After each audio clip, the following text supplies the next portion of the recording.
चलिए ओसीडी यानी obsessive compulsive disorder को समझने की कहानी पर एक नज़र डालते हैं।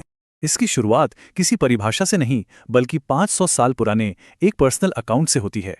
ये ओसीडी के सबसे पुराने जिक्र में से एक है, खासकर धार्मिकता से जुड़े विचारों का।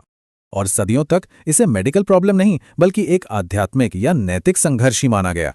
पुराने लेखकों ने स्क्रूपुलोसिटी जैसे शब्दों का इस्तेमाल किया, मतलब अनचाहे विचारों से होने वाली परेशानी। 19वीं सदी आते आते नज़र बदली। एक्सपर्ट्स ने माना कि लोग जानते हैं कि उनके डर बेकार हैं।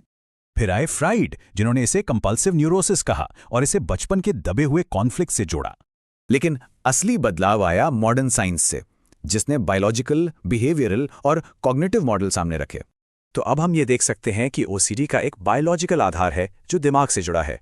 तो चलिए देखते हैं कि इस साइंटिफिक शिफ्ट ने ऑफिशियल डायग्नोसिस को कैसे बदला। ये सारा बदलाव हमें डायग्नोस्टिक एंड स्टैटिस्टिकल मैनुअल यानी डीएसएम के अलग अलग एडिशंस में दिखता है। शुरुआत में इसे सिर्फ एक रिएक्शन माना जाता था, ना कि कोई अंदरूनी डिसऑर्डर। 1980 का DSM-3 एक टर्निंग पॉइंट था। इसने बताया कि कंपल्शंस का असल फंक्शन क्या होता है। इसका मतलब है कि ये विचार बाहर से आए हुए लगते हैं, जैसे दिमाग पर कोई हमला हो।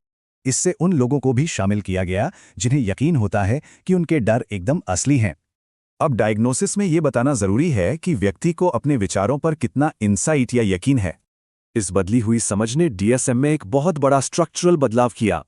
पहली बार ओसीडी को एंग्जाइटी डिसऑर्डर की कैटेगरी से अलग कर दिया गया और अब ये एक नए खानदान का हिस्सा है, obsessive compulsive and related disorders. इस फैमिली में वो डिसऑर्डर्स हैं जिनमें दोहराए जाने वाले विचार और बर्ताव कॉमन होते हैं। तो इस पूरी कहानी का आखिर मतलब क्या है? ये बदलाव क्यों जरूरी है? देखिए, हम किसी डिसऑर्डर को कैसे डिफाइन करते हैं, उससे इलाज से लेकर समाज के नजरिए तक सब बदल जाता है। ये एक तरह से साइंस की कहानी है जो एक मुश्किल और दर्दनाक इंसानी अनुभव को समझने में मदद करती है। ये इतिहास बताता है कि हमारी समझ हमेशा बेहतर होती रहती है। तो सवाल ये है, 100 साल बाद क्या होगा?